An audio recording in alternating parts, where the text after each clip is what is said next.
Chemistry के बारे में हम लोगों ने सारी चीज़ें जान ली। अब केमिस्ट्री को पढ़ना हम जो स्टार्ट करते हैं वो कहाँ से पढ़ना स्टार्ट करते हैं? मैटर से। सो मैटर क्या है और उसके कॉन्स्टिट्यूएंट्स मतलब ये जिनसे मिलकर के बनता है वो क्या है वो ज़रा देखते हैं। The entire universe is made up of matter. पूरा का पूरा ब्रह्मांड जो है वो किससे मिलकर के बना है? मैटर से मिलकर के बना है। ठीक है। Matter is anything which has mass and occupies space. तो कोई भी ऐसी चीज जिसका मास हो, द्रव्यमान हो, ठीक है, और जो क्या कर सके, कोई जगह घेर सके रखने पर, ऑक्यूपाई स्पेस, सम स्पेस, कुछ स्पेस को ऑक्यूपाई कर पाए, उसे हम लोग मैटर बोलते हैं। ठीक है। It exist in 3 physical forms, that is solid, liquid and gases. तो जो भी मैटर है वो कितने फॉर्म में मिलेगा हमको? 3 फॉर्म में, सॉलिड, लिक्विड और गैस। एक नई स्टेट के बारे में बात हो रही है, ठीक है, इस टाइम पे काफ़ी दिनों से, ठीक है, वो प्लाज्मा स्टेट। तो फिलहाल अभी वो हमारे स्टडी का पार्ट नहीं है। सो अभी के लिए हम केवल इतना मान के चलेंगे कि 3 फिजिकल स्टेट्स हैं। ठीक। अब सॉलिड क्या है? Solid have definite shape and definite volume. जो भी सॉलिड होते हैं उनका निश्चित शेप होता है, आकृति होती है और निश्चित आयतन होता है। ठीक है। फिक्स जो है उनकी वॉल्यूम होता है। जैसे कि कोई भी ठोस चीज, लकड़ी हो गया, लोहा हो गया, है ना, कुछ भी आप देखिए तो वो जैसा है वैसा ही रहेगा, है ना। ऐसा नहीं कि उसको दबा दोगे तो पिचक जाएगा, ऐसा कुछ नहीं है। तो उनका जो शेप है वो डेफिनेट होता है। अभी लिक्विड क्या है? लिक्विड है definite volume but not definite shape. Liquid की शेप डेफिनेट नहीं होती लेकिन वॉल्यूम फिक्स होता है। जितना इस ग्लास में है उतना दूसरे ग्लास में पलट दीजिए उसमें भी रहेगा, जितना उस ग्लास से हटा करके किसी बड़े बर्तन में पलट दीजिए उसमें भी उतना ही रहेगा, बस शेप उसकी चेंज हो जाएगी, है ना। आप ग्लास में रखे होंगे तो ग्लास की शेप होगा, आप कटोरी में रख देंगे लिक्विड को, कटोरी के शेप का हो जाएगा। तो शेप क्या है? अलग अलग हो जाएगी। आप जमीन पर डाल देंगे तो वो फैल जाएगा, है ना। Gases have neither definite shape nor definite volume. तो गैस जो है वो गैस का शेप भी फिक्स नहीं होता, वॉल्यूम भी फिक्स नहीं। आप ग्लास के अंदर भरेंगे तो पूरे के पूरे ग्लास में ग्लास का जितना वॉल्यूम है उतनी गैस का वॉल्यूम हो जाएगा। आप बड़े बर्तन में भर देंगे तो बड़ा जितना उस बर्तन का जो वॉल्यूम है उस वो पूरा का पूरा वॉल्यूम गैस ऑक्यूपाई कर लेगी। ठीक है। और शेप भी ऐसे ही वेरी करेगी, है ना। तो मैटर को कितने पार्ट में क्लासिफाई किया गया? सॉलिड मैटर, लिक्विड मैटर या फिर गैस मैटर। उसकी क्या क्या डिफिनेशंस हैं, क्या प्रॉपर्टीज हैं, वो सब यहाँ पर हम लोगों ने देखी। ठीक है। अब these 3 states are inter convertible. इन तीनों स्टेट को आपस में हम इंटर कन्वर्ट कर सकते हैं, कुछ चेंजेस हमको करने पड़ते हैं। ठीक है। By changing the conditions of temperature and pressure. तो टेम्परेचर और प्रेशर की कंडीशन को अगर हम चेंज करें तो हम ये एक फॉर्म से दूसरे फॉर्म में कन्वर्ट कर सकते हैं। सॉलिड को लिक्विड में कर सकते हैं। कैसे? आप बर्फ देख रहे हैं सॉलिड फॉर्म में, उसको आप हवा में रख दीजिए या गर्मी उसको हीट कर दीजिए थोड़ा सा, अगर वो हीट होगा तो क्या बन जाएगा? पानी बन जाएगा, लिक्विड फॉर्म में आ जाएगा, है ना। अब लिक्विड को और गर्म कर दीजिए, वो क्या बन जाएगा? गैस बन जाएगा। ठीक है। और सेम इसका अपोजिट है। ठीक है।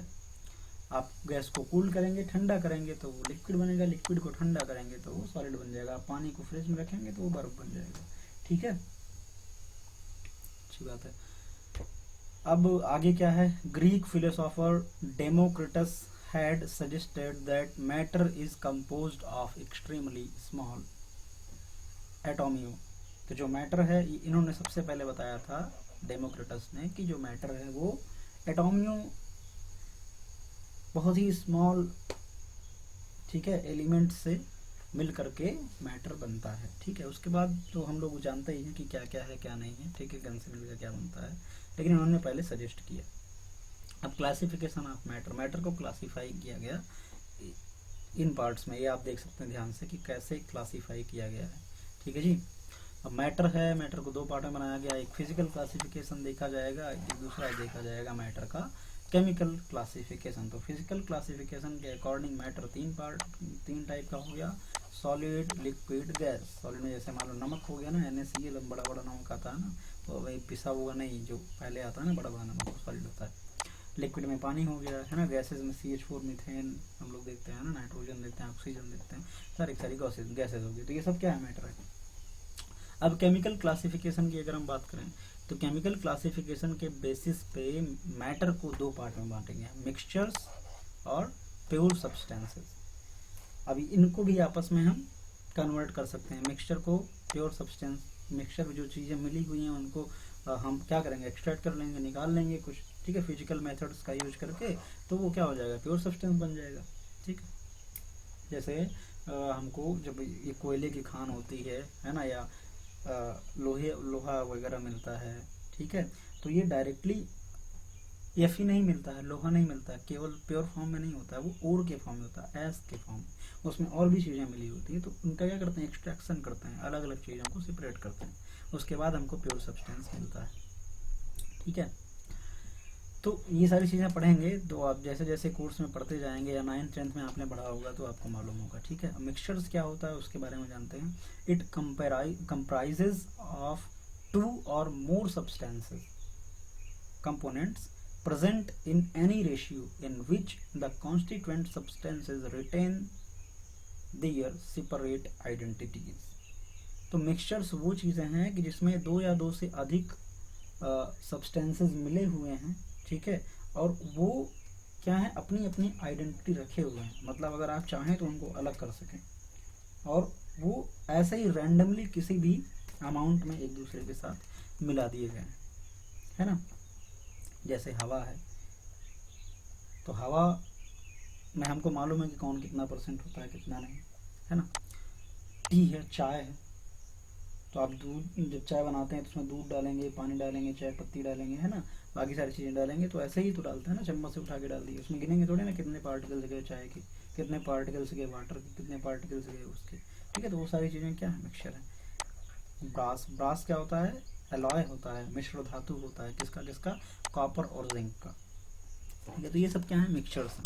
अब दूसरी चीज़ बात करते हैं प्योर सब्सटेंसेस की। शुद्ध पदार्थ क्या होता है। It comprises of a single type of particle present in a fixed ratio in which all the constituent particles are same in their chemical nature। तो उसके अंदर जो कॉन्स्टिट्यूएंट पार्टिकल्स हैं वो एक जैसे हों, तो सेम हो, जैसे ईंटे का चट्टा लगता है ना, तो सब ईंट एक ही जैसी तो होती हैं, सारी की सारी ईंट, है ना, तो उसको हम लोग बोलेंगे कि ये कैसा है, प्योर सब्सटेंस है, केवल और केवल ईंट है ना। तो वैसे ही यहाँ पर जैसे H2 हो गया, वाटर के अंदर उसके पार्टिकल्स होंगे, कॉन्स्टिट्यूएंट पार्टिकल्स होंगे ना, एटम्स होंगे वाटर के सारे वाटर के एटम होंगे, इकट्ठे होकर के काफ़ी ज़्यादा हो जाते हैं, है ना। एक गिलास पानी में कितने एटम होंगे, वो सारी चीज़ें हम कैलकुलेट करेंगे किसमें, मोल कॉन्सेप्ट के अंदर। ठीक है, ग्लूकोज, सोडियम क्लोराइड एटसेट्रा, ये सारी चीज़।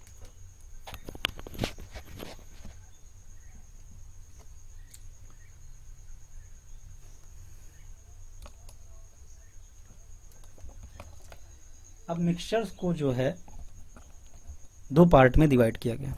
ठीक है, कौन कौन, होमोजेनियस मिक्सचर और heterogeneous mixture.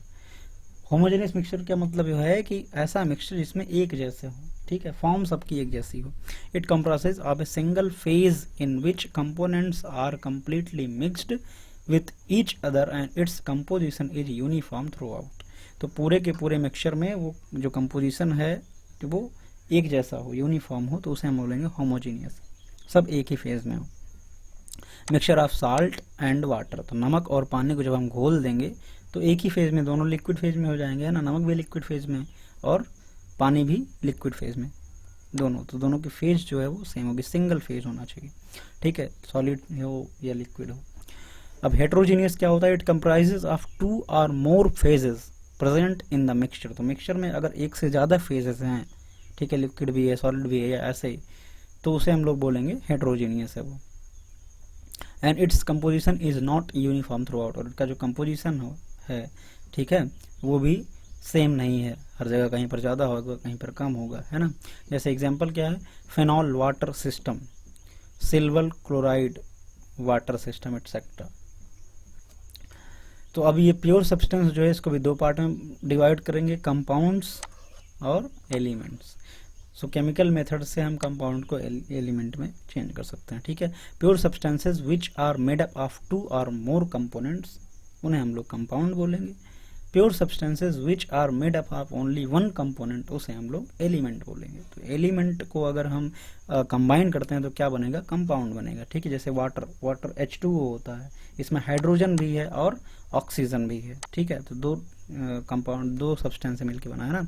Ammonia NH3 nitrogen होता है और हाइड्रोजन होता है, एटसेट्रा। अब प्योर सब्सटेंस में क्या हो गया, Ag सिल्वर हो गया, Au सोना गोल्ड हो गया, कॉपर हो गया ना, एटसेट्रा।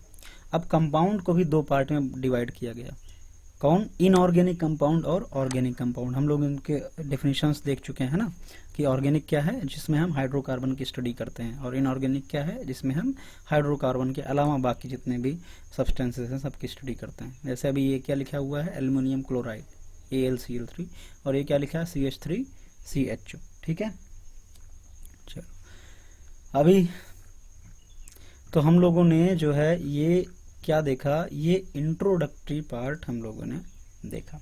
ठीक है, केमिस्ट्री क्या होता है, कितने पार्ट में हम लोग उसकी स्टडी करते हैं, उसके एप्लीकेशंस क्या हैं, इंपॉर्टेंस क्या है, स्कोप क्या है। उसके बाद हम लोगों ने कोर्स में आगे बढ़ा तो देखा कि कहाँ से स्टार्टिंग है, मैटर क्या है। ठीक है, मैटर को कितने पार्ट में डिवाइड किया गया, सॉलिड देखा, गैस देखा और लिक्विड देखा। ठीक है, ये फिजिकल क्लासिफिकेशन था। फिर हम लोगों ने केमिकल क्लासिफिकेशन देखा। केमिकल क्लासिफिकेशन में हम लोगों ने देखा कि जो है उसको दो पार्ट में हम डिवाइड करेंगे, मिक्सचर और प्योर सब्सटेंस। ठीक है, मिक्सचर में भी हम लोगों ने दो पार्ट देखा, एक होमोजेनियस मिक्सचर देखा और एक हेट्रोजेनियस मिक्सचर देखा। उसके बाद प्योर सब्सटेंस में भी हमने दो चीज़ें देखी, एक कंपाउंड देखा और एक एलिमेंट देखा। कंपाउंड में इनऑर्गेनिक पढ़ेंगे, ऑर्गेनिक पढ़ेंगे, है ना। तो ऐसी बहुत सारे क्लासिफिकेशन है, लेकिन ब्रॉड वे में इस तरीके से हम स्टडी करेंगे। ठीक है, सो ये थी हमारी इंट्रोडक्टरी वीडियो। आप लोग को समझ में आई होगी और मुझे लगता है कि केमिस्ट्री में इंटरेस्ट आप लोग का बनेगा। ठीक है, केमिस्ट्री को अच्छे से समझें, कुछ भी टफ नहीं है, एकदम इजी वे में सारी चीज़ें आपके सामने होंगी। ठीक है, हर एक प्रॉब्लम, हर चीज़ बहुत ही आसानी से होगी। अब इसके बाद हम नेक्स्ट वीडियो में मोल कॉन्सेप्ट की तरफ बढ़ेंगे। ठीक है, मोल कॉन्सेप्ट की तरफ बढ़ने से पहले जो ज़रूरी चीज़ें थोड़ी बहुत जो बेसिक कैलकुलेशंस में यूज़ होंगे, जो केमिस्ट्री में कैलकुलेशंस आपको मिलेंगी, तो उन सब के लिए कुछ पॉइंट्स बताएंगे। उसके बाद डायरेक्टली मोल कॉन्सेप्ट को लेंगे और प्रॉब्लम्स को देखेंगे वेरियस टाइप की। ठीक है, जिससे कि हमारा जो बेस है वो स्ट्रांग हो, न्यूमेरिकल प्रॉब्लम्स को हम कर पाएँ और कॉन्सेप्ट को अच्छे से समझ पाएँ। ठीक है, तो मिलते हैं अपनी नेक्स्ट वीडियो में। ठीक है, तब तक के लिए आप ये सारी चीज़ें रिवाइज करें। ठीक है।